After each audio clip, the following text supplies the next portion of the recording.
You ever meet someone so calm under pressure that even chaos seems to obey them? That was Major Richard Dick Winters, the quiet storm of easy company. This guy didn't need to shout orders or flex his rank. He led with pure example. Normandy? He landed in hell and turned it into a masterclass on leadership. Carentan? Outnumbered, outgunned, and somehow still in control. Bastogne? Freezing, starving, and surrounded. Yet his men would have followed him through fire because they knew he'd never ask them to do something he wouldn't do himself. Winters wasn't about glory or medals. He just wanted to bring his men home. And that's what made him legendary. Not the battles he fought, but the way he carried himself through them. The cold winds of January 1918 swept through the quiet streets of New Holland, Pennsylvania, when Richard Dick Winters was born. His childhood unfolded against the backdrop of rolling farmland, a landscape that would later echo in his memories when he looked across the fields of France and Holland. He was raised by parents who valued hard work and humility, traits that would become the foundation of his character. Winters was not a boy of bravado. He was disciplined, thoughtful, and serious beyond his years, preferring diligence over showmanship. In school, he excelled quietly, earning the respect of teachers and classmates alike for his intelligence and moral steadiness. He graduated from Lancaster Boys High School and went on to Franklin and Marshall College, where he studied economics and developed a deep sense of personal responsibility. He believed that every man should be prepared to serve when called upon, though he never sought glory for himself. By June 1941, as Europe burned and Asia trembled, Winters earned his bachelor's degree. The world was already at war, but America had not yet entered. He watched as events unfolded overseas with the eyes of a man who understood that destiny often finds ordinary men and places them in extraordinary circumstances. That same summer, he enlisted in the United States Army not out of ambition, but out of duty. It was August 25, 1941, when he raised his right hand and swore to serve his country. At that moment, he could not have known that his name would one day be remembered among the finest soldiers of the Second World War. The Army assigned him to basic training at Camp Toccoa, South Carolina, where the days were long, the orders sharp, and the expectations high. Winters's quiet discipline caught the attention of his instructors. He did not complain, nor did he boast. He performed each task with precision, and soon his potential as a leader became clear. When the opportunity arose to attend officer candidate school at Fort Benning, Georgia, he accepted without hesitation. There, amidst the dust, sweat, and endless drills, he learned the fundamentals of leadership, integrity, responsibility, and the importance of leading by example. When the United States entered the war after Pearl Harbor, Winters's path became certain. He had no illusions about the cost that awaited him or his fellow soldiers, but he understood what was required. He volunteered for the parachute infantry, an elite force where failure meant death and excellence was the only acceptable standard. The training was grueling, designed to break weaker men and forge the strong. It was here that he first encountered the men who would form Easy Company of the 506th Parachute Infantry Regiment, 101st Airborne Division. Their journey together would take them from the hills of Georgia to the beaches of Normandy and beyond. In the crucible of war, character reveals itself. For Richard Winters, the boy from Pennsylvania became the leader his men needed. A steady presence in chaos, a man of quiet conviction whose decisions would shape the fate of those who followed him. In June 1941, Winters graduated from Franklin and Marshall College with highest academic standing in economics. On August 25th, he enlisted in the U.S. Army, originally to fulfill a one-year service obligation. He completed basic training at Camp Toccoa, South Carolina, and by April 1942 had been selected for officer candidate school at Fort Benning, Georgia. There he decided to volunteer for the parachute infantry and was assigned to the 2nd Battalion, 506th Parachute Infantry Regiment, known as Easy Company, of the 101st Airborne Division. At Camp Toccoa, Georgia, the training was brutal, pushing men to the edge of exhaustion. Winters led by example, never asking his men to do anything he would not do himself. They ran up Currahee Mountain until their legs gave way, marched for miles with heavy packs, and endured sleepless nights under the unrelenting Georgia sun. The men of Easy Company came from across America, farm boys, factory workers, students, and clerks, each molded by the same fire. Under Captain Herbert Sobel, Discipline was severe and often harsh. Sobel believed that only relentless pressure could prepare his men for war. Winters disagreed with his methods, but respected the need for strength. He led his platoon with fairness and clarity, earning their trust. They followed him not out of fear, but out of loyalty. At Toccoa, Winters' leadership stood out. His calm under pressure and sense of duty created cohesion within the ranks. When orders were unclear or tempers flared, he steadied his men with quiet confidence. The long runs up Currahee became a symbol of their unity. 3 miles up, 3 miles down, and Winters was always at the front, setting the pace. By the time they completed training, Easy Company was a family forged in sweat and determination. In September 1943, they boarded ships bound for England. The journey across the Atlantic was filled with anticipation and silence. Each man knew that the real test was approaching. Winters, now a respected officer, watched the whitecaps roll beneath the gray sky and thought of home. Ahead lay Europe, the unknown, and the greatest challenge of their lives.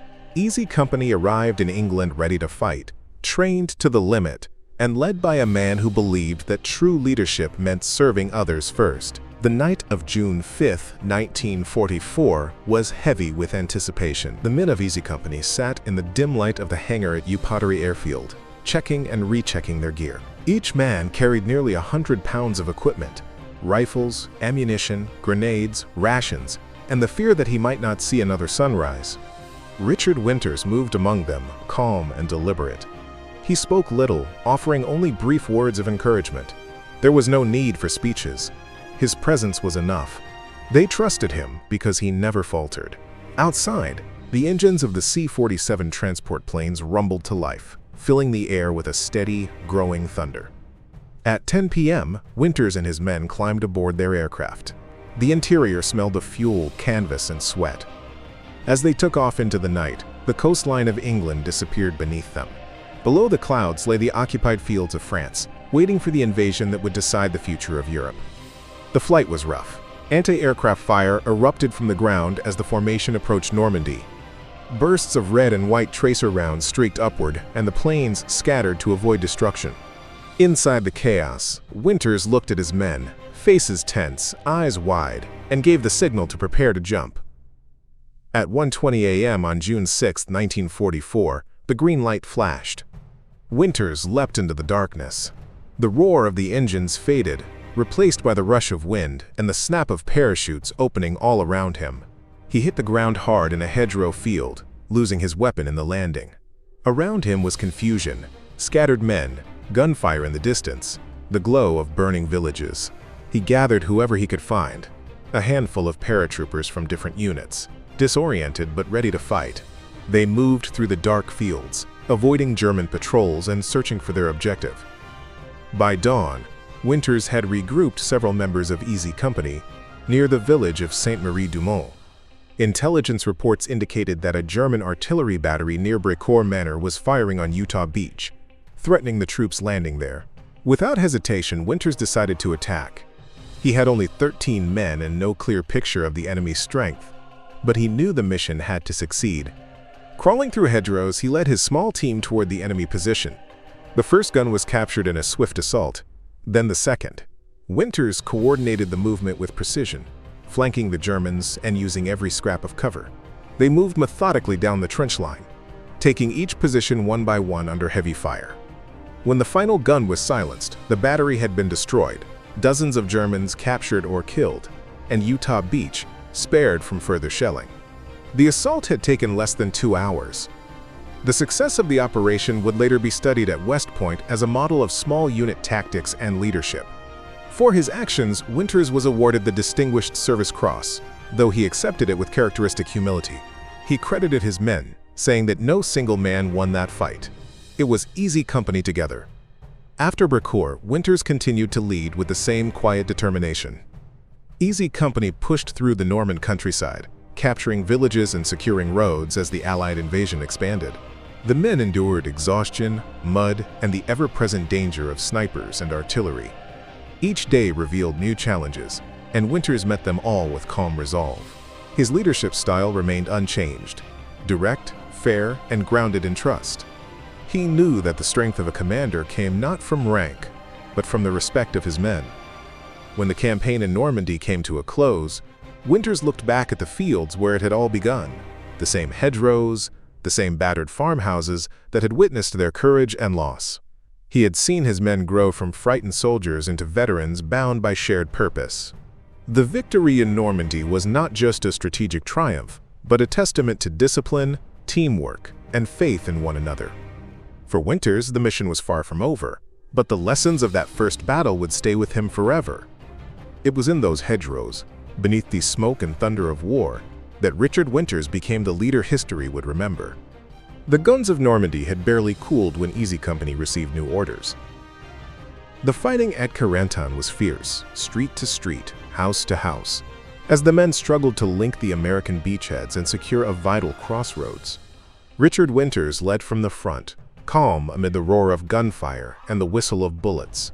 The German paratroopers defending the town were disciplined and stubborn, but Winters' leadership never wavered.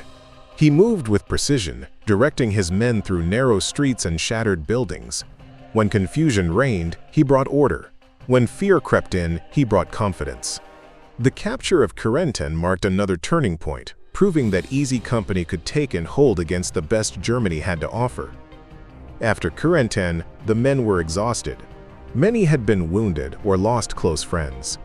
For a brief time, they rested in the English countryside, but the war waited for no one.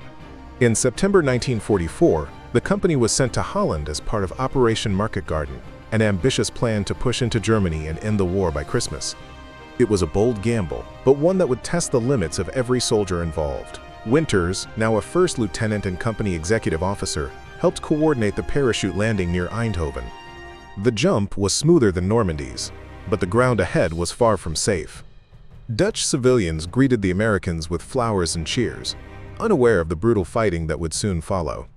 Easy Company advanced through canals, dikes, and flat farmland, a landscape beautiful yet exposed. German resistance stiffened quickly, and the optimism of the mission began to fade. At Nuenen, the company encountered armored units that pinned them down. Winters' orders were clear: hold the line, protect the flanks, and cover the retreat of friendly forces. He deployed his men strategically along the roads and hedgerows, coordinating fire with precision. Even under artillery and tank fire, his voice remained steady. He gave commands with calm certainty, his composure spreading through the ranks like a steady hand in a storm. Many who fought under him would later recall how Winters' leadership steadied their nerves in the worst moments of fear.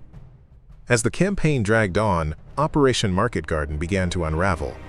Bridges that were supposed to be captured remained in enemy hands. The push into Germany stalled. Winters watched the plan falter with frustration but focused on the one thing he could control: the welfare and effectiveness of his men. He saw the toll that constant fighting took, the fatigue in their eyes, the weight of loss, and reminded them that discipline and unity were their lifelines. His command was not built on shouting or fear, but on quiet example. When he ordered a dangerous patrol, he went first. When supplies ran low, he made sure his men ate before he did. The action at the crossroads near the town of Ulfeusten would become one of Winters' defining moments. Intelligence reported a large group of German soldiers assembling to counterattack. Winters led a small force to intercept them. Using the terrain to his advantage, he positioned his men in concealed fields and ordered precise, coordinated fire. The ambush was devastatingly effective. When the shooting stopped, the enemy force had been destroyed, with minimal casualties on the American side. The success at the crossroads not only prevented a larger counterattack, but also demonstrated Winters' instinct for tactics under pressure. He understood that victory came from preparation, clarity, and timing. Yet even as he gained promotions and recognition, Winters never allowed pride to touch him. To his men, he remained, quote, Lieutenant Winters. Approachable and steady, he shared their hardships, cleaned his own rifle, and listened to their fears. He knew that leadership meant responsibility, not privilege. When word came that he would soon be promoted to captain, he accepted it not as a reward, but as another burden to carry well. As autumn deepened and Holland grew colder, Easy Company dug in for the long haul. The promise of an easy victory faded into the gray skies of European winter. Each day brought rain, mud, and sporadic shelling. Winters spent his nights checking the line, ensuring that sentries stayed alert and that no man felt forgotten. He had learned that in war, courage was not always loud or visible. It was often found in endurance, in standing watch when exhaustion pressed hard, and in believing that the men beside you would not fail. When the order came to move east, Winters knew the next fight would be worse. The Germans were not finished, and rumors spread of a massive counteroffensive brewing in the Ardennes. Still, he prepared his men as he always had, focusing on readiness, discipline, and faith in each other. The campaign in Holland had tested Easy Company's endurance and revealed Winters' strength as a commander who led not with words, but with deeds. His men followed him because he embodied the very thing every soldier sought in the chaos of war, a leader who would not break. The first snow fell quietly over the Ardennes in December 1944, blanketing the forest in deceptive calm. For weeks, Easy Company had been moving through Holland, expecting to be sent to the rear for rest. Instead, they were ordered to Belgium, to a small town called Bastogne. The German army had launched a surprise counteroffensive through the dense forests of the Ardennes, striking hard against the thinly held Allied lines. The result was chaos. Entire divisions were overrun, and the 101st Airborne Division was rushed in to hold the critical crossroads. When Easy Company arrived, the roads were clogged with retreating units, the air thick with rumors of encirclement. Winters, now a captain, was ordered to take command of the 2nd Battalion. It was a promotion earned through steady courage and proven leadership, but it came with the weight of tremendous responsibility. The journey to Bastogne was brutal. The men marched through freezing wind and snow, their breath turning to frost in the dark. They had no winter gear, little ammunition, and dwindling rations. The roads were slippery with ice, and artillery echoed in the distance. When they finally reached the outskirts of Bastogne, the forest seemed to swallow them. The trees offered cover, but little comfort. Winters ordered the men to dig foxholes in the frozen ground. They used their helmets and bayonets to break through the frost, hands bleeding from the effort. The enemy was close, and they knew an attack could come at any moment. Day by day, the siege tightened. German artillery pounded their positions, sending shards of frozen earth into the air. The sky was gray for days on end, and the wounded lay in makeshift aid stations with little medical support. Food was scarce, ammunition scarcer, yet morale held because Winters refused to let despair take root. He moved quietly among the foxholes, checking on his men, offering a word of reassurance or a simple nod. His calm was contagious. The men said that if Winters was still standing, everything would be fine. On Christmas Eve, the temperature dropped even further. The snow glowed faintly under the moonlight, and the forest crackled in the cold. The men of Easy Company huddled under thin blankets, sharing what little warmth they could. Winters stood watch, his breath misting in the air, reflecting on how far they had come since Toccoa. They had faced death on the beaches of Normandy, fought through the dikes of Holland, and now stood surrounded in the heart of winter. He understood that leadership was not measured by victories alone, but by endurance, the ability to keep moving forward when everything around you tells you to stop. The Germans demanded surrender, sending envoys under white flags. The American response, delivered through General McAuliffe, was simple: nuts. Winters shared the same sentiment. There would be no retreat, no surrender. When the artillery started again on Christmas morning, he moved through the line, ensuring his men were steady and their defenses ready. The ground shook, branches snapped overhead, and yet the line held. For days, Easy Company repelled every German probe, every attempt to break through. They fought in freezing trenches, their rifles so cold they stuck to their hands. Still, Winters' orders were clear: hold your ground. Supplies were finally dropped from the sky when the weather cleared, a sight that lifted every heart. Soon after, General Patton's Third Army broke through the German encirclement, bringing relief to the trapped forces. The siege of Bastogne had ended, but the memory of that winter would never fade. Many of the men later said that it was the cold, more than the bullets, that nearly broke them. But under Winters' command, they endured. His quiet leadership, his refusal to panic, and his unwavering sense of duty carried them through the worst of it. As January dawned, the German offensive began to collapse. Easy Company pushed east once more, following the retreating enemy through ruined villages and frozen forests. Winters, promoted to major in March 1945, led with the same humility that had defined him since his first day in uniform. He never glorified the fighting or the suffering it caused. To him, victory was measured not in medals or recognition, but in bringing as many of his men home alive as possible. The Battle of the Bulge became one of the defining moments of the war, and for those who fought under Winters, it became the ultimate test of brotherhood. In the frozen woods of Bastogne, surrounded and outnumbered, they discovered the true meaning of courage. Winters never sought to be a hero.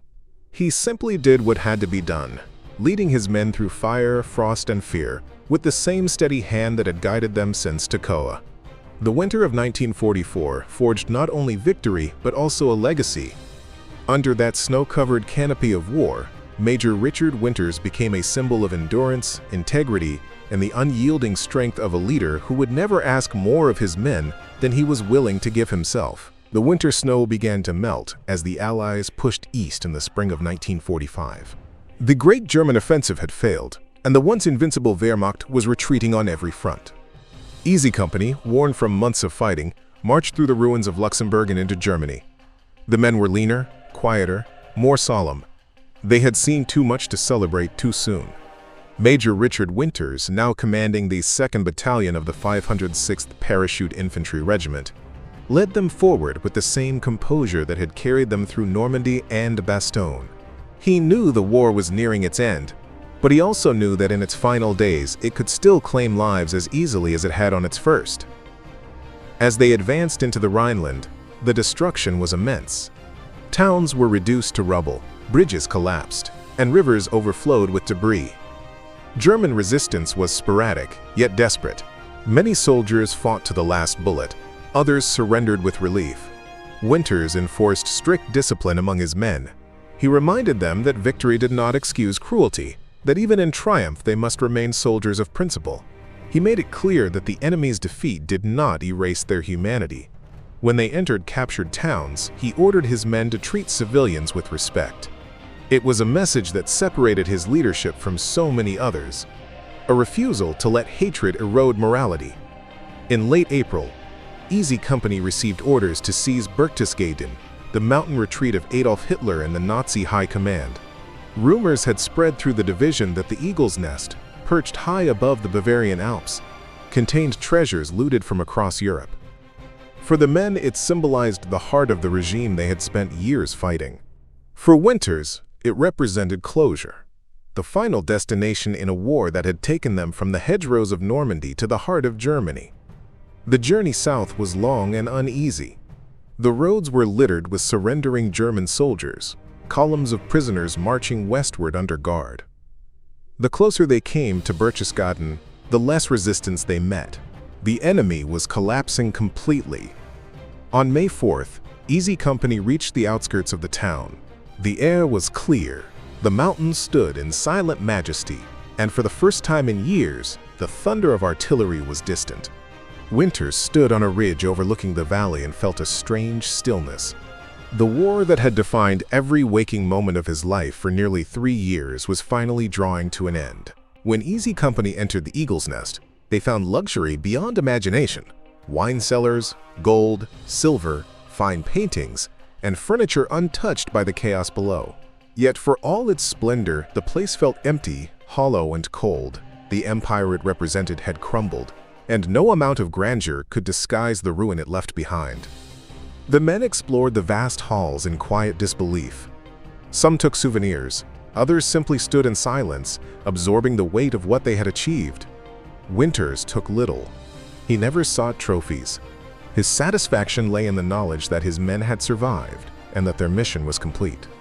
In the following days, the 101st Airborne settled in the area around Zell am See, Austria. There, in the shadow of the Alps, the men finally began to rest. They swam in the lakes, slept in proper beds, and wrote letters home. The sounds of laughter returned, hesitant at first, then stronger as the realization of peace set in. For the first time, they could imagine a world beyond the war. Winters observed them with quiet pride. He knew what they had endured and how deeply it had changed them. On May 8, 1945, word arrived that Germany had surrendered. The men of Easy Company gathered in the Austrian sunshine, listening to the radio broadcast that confirmed the war in Europe was over. Some cheered, others wept. Winters stood among them, his expression calm but his heart full. He had led his men through the deadliest conflict in human history and brought them home alive. For a moment, he allowed himself to breathe freely, to feel the weight lifting from his shoulders. The mission was done. Yet even in victory, Winters carried the memory of those who had not made it. The faces of the fallen remained with him always, friends lost in Normandy, Holland, and Bastogne. He knew that their courage and sacrifice had built the foundation of everything they now enjoyed. When younger soldiers spoke of glory, Winters reminded them that the true cost of war was measured in lives, not medals. As Easy Company prepared for occupation duty, Winters focused on maintaining order and discipline. He met with local German officials, ensured that civilians were protected, and organized supplies for nearby towns. He believed that rebuilding was just as important as fighting, that the real measure of a soldier's character lay in what he did after the guns fell silent. From the burning beaches of Normandy to the frozen forests of Bastogne, and now to the peaceful valleys of Bavaria, Winters' journey had come full circle. He had entered the war as a young lieutenant and emerged as a seasoned major, tempered by hardship but unbroken in spirit. The eagle's nest stood behind him as a monument to the arrogance of tyranny, and the calm before him symbolized the endurance of those who had fought to end it. For Major Richard Winters, the war was over, but its lessons, discipline, humility, and the duty to lead with integrity would remain with him for the rest of his life. When the war ended, the men of Easy Company began to drift home one by one, carrying their duffel bags, their medals, and the invisible weight of all they had seen. The long trains rolled through the ruined cities of Europe, past burned fields and broken bridges, until finally they reached the ships that would take them across the Atlantic. For Richard Winters, the homecoming was quiet. There were no parades, no speeches, only the soft hum of peace settling over a world that had nearly destroyed itself. He stepped onto American soil with a sense of relief, but also a lingering unease. For years, every day had carried purpose, orders to follow, missions to complete, men to lead. Now, the silence was unsettling. The war was over, but its echo remained. Winters returned to Pennsylvania, to the same farmlands that had once seemed so small before the war. The hills, the trees, the rhythm of ordinary life all felt different now, as if time itself had changed shape. He tried to resume the normalcy of civilian life, but the memories came easily and stayed long. There were nights when he would wake before dawn, hearing in his mind the distant rumble of artillery or the rustle of men preparing to move out. Like many veterans, he carried his war privately, speaking of it only when asked, and even then, sparingly. In 1948, he married Ethel Estopi, the woman who had waited for him through the long years of conflict. Their marriage brought him stability and peace, a sense of belonging that had been missing amid the chaos of battle. Together, they built a life rooted in the simple values that had always defined him: honesty, work, and humility. Winters found employment at the Nixon Nitration Works in New Jersey, working under the father of future President Richard Nixon. The discipline and leadership he had honed in the Army translated naturally to his new role, though he rarely spoke of his wartime rank or achievements. To his co-workers, he was simply Dick Winters, a dependable man who did his job with quiet efficiency. In 1951, the Korean War erupted, and Winters was recalled to active duty. Though he accepted the call, he was not eager to return to combat. This time, his duty was to train young officers, to pass on the lessons he had learned in the fields of Europe. He understood that leadership could be taught, but courage and compassion had to be lived. When offered a regular commission to remain in the Army permanently, he declined. He had given enough of his life to war and chose instead to dedicate himself to peace. He later started his own business selling feed and agricultural supplies in Hershey, Pennsylvania. It was a modest enterprise, but it gave him purpose. He spent his days managing orders, talking with farmers, and enjoying the rhythm of work that built rather than destroyed. Winters never sought wealth or fame. What mattered most to him was integrity. He believed that a man's worth was measured not by how high he rose in war, but by how honorably he lived in peace. The years passed, and the men of Easy Company stayed in touch, their bond unbroken by time. They met at reunions, sharing stories, laughter, and quiet remembrance. Winters often said little at these gatherings. He preferred to listen, content to see his men living full lives. The men he had once led through darkness now surrounded by families, laughter, and light. To him, that was the greatest victory of all. As the decades went by, interest in the story of Easy Company grew. Historians, authors, and filmmakers sought to capture what those men had done. Winters cooperated when asked, but remained humble. When someone called him a hero, he would gently correct them, saying that the real heroes were the men who never came home. He carried that belief always, honoring their memory with the same quiet dignity that had defined his leadership in war. His life after the war was not one of glory but of grace. He built a home, raised a family, and lived by the same principles he had demanded of his soldiers: discipline, honesty, and respect. He never lost the calm steadiness that had carried him through combat. Those who met him in later years described a man of firm handshake, clear eyes, and measured words. He did not live in the past, but he never forgot it either. For Richard Winters, peace was not simply the absence of war. It was the chance to live honorably every day. The fields of Pennsylvania, once so distant from the battlefields of Europe, became the quiet refuge where a soldier laid down his burdens. Though the world around him changed, new wars, new generations, new challenges, his values remained constant.